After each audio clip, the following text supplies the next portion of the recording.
Hello, second graders, and welcome to EL Lesson 38. I want to give some shout outs to some kids in Miss Zhang's class for perfect attendance. Jason, Arthur, I know you from last year. Deandre, Miss Handelin, Titus, I know you. Victor, Akela, Landon, Marianne, Valeria, Elizabeth, I know you. Isaac, or is it Isaac? Isaac, you're gonna have to let me know. Wilderson and Jordan, thank you for your participation and your amazing work as a second grader. Thank you so much. So today, I have some new words to introduce to you.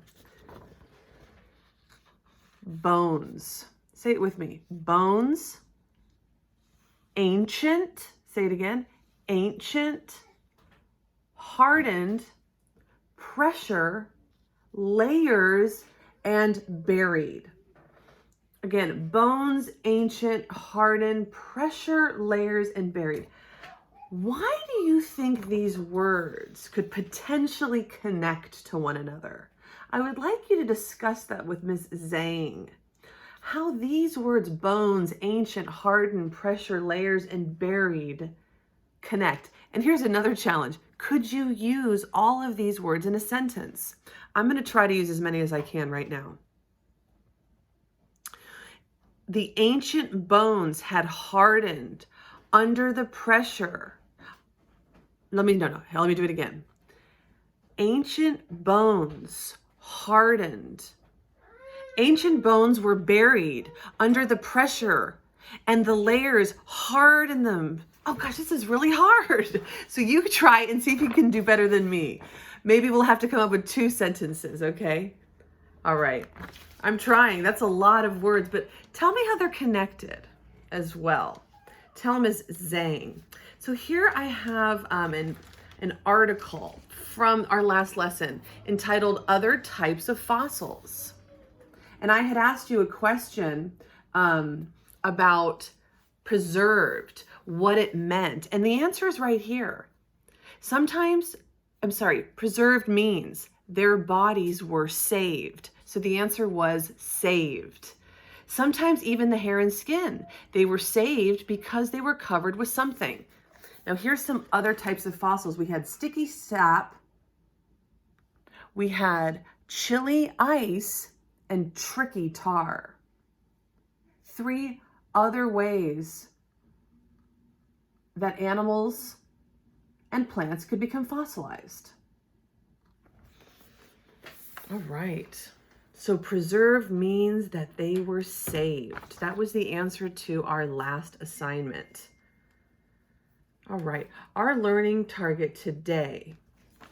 I can use evidence from the text Fossils in the Earth Long Ago to answer questions about how fossils tell us about the Earth long ago. So we have an article to read today, and we're going to use evidence from that text to answer questions. Here is our article. And as I'm reading this, I want you to tell me, do you see any text features like a title? I do. What is the title? What is the title? It's Earth Long Ago. Read with me. Fossils can tell us what Earth was like a long time ago. They tell us about how it has changed. Paleontologists may be on a mountain. They may find a fossil of a fish on the mountain. This was not a mountain a long time ago. It was underwater. They may go to a cold place. They may find a fossil of a plant that grows in warm places. There was land changes. This means the place was not cold a long time ago. It was warm. The Earth has changed a lot. So fossils really can tell us of long ago.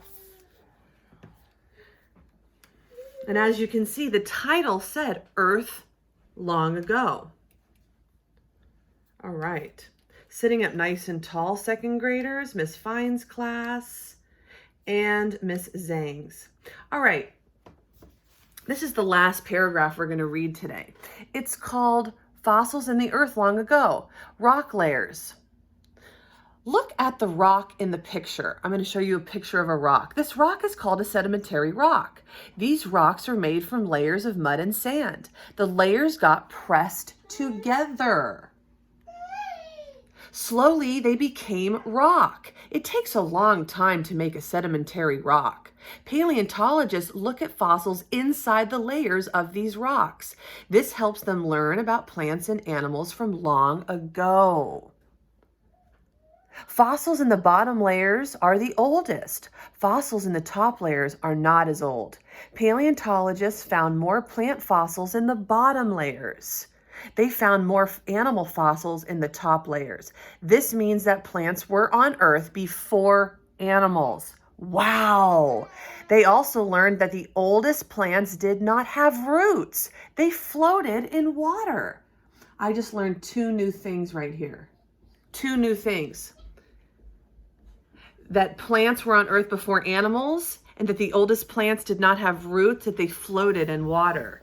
How cool is that? Oh my goodness. See, I'm a student of, I never stop learning either. I'm learning new things every day. As we work, I want to see people using perseverance, collaboration, initiative, and responsibility. What do I mean by that? Let's take a quick look. As we do our work, I want you to challenge yourself through perseverance.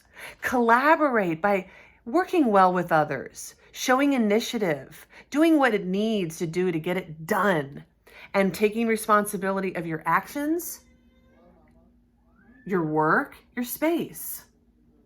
Okay? Very good, second graders. I love your attention.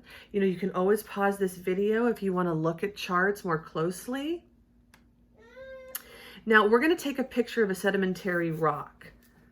Let me pull that up because I didn't see an example of it there. So I'm going to go to Google and type in sedimentary rocks. And we're going to go to images and take a look. Wow, here's a bunch of different examples of a sedimentary rock. And it says that they take a very long time to get like this. Very, very long time. So there's some sedimentary rocks. Sand, wow, there's all different kinds of rocks. Sandstone, limestone. Oh my goodness, very cool. Okay, so here's our assignment. We're going to go back to the text to help answer these questions. Number 1, what is the meaning of sedimentary rock as it's used in paragraph 1? Is it A, rock made in a mountain, B, rock made from layers of mud and sand, or C, rock made from layers of fossils? Number 1, what is the meaning of sedimentary rock as it is used in paragraph 1? So let's go back to paragraph 1. Okay, and see how it's used. Let's reread. This rock is called a sedimentary rock. These rocks are made from layers of mud and sand. The layers got pressed together. Slowly, they became rock. So let's go and see if we can answer our question now. Sometimes you have to go back and forth, toggle between. What is the meaning of sedimentary rock? Rock made in a mountain, rock made from layers of mud and sand, or rock made from layers of fossils? What do you think? A, B, or C? Number 2, what do paleontologists, let me make this bigger. What do paleontologists learn from studying fossils in sedimentary rock? They learn about mud and sand from the past. They learn about mountains from the past. Or C, they learn about plants and animals from the past. 3, which section in the article tells the reader about how paleontologists study fossils to learn about animals from long ago?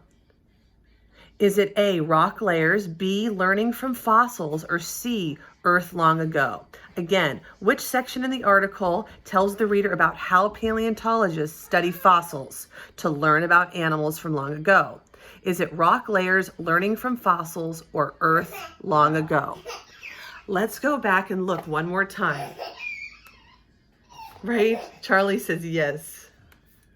Let's look. Here's the article. Okay, you can pause it at any time and look more closely for evidence in order to answer those questions.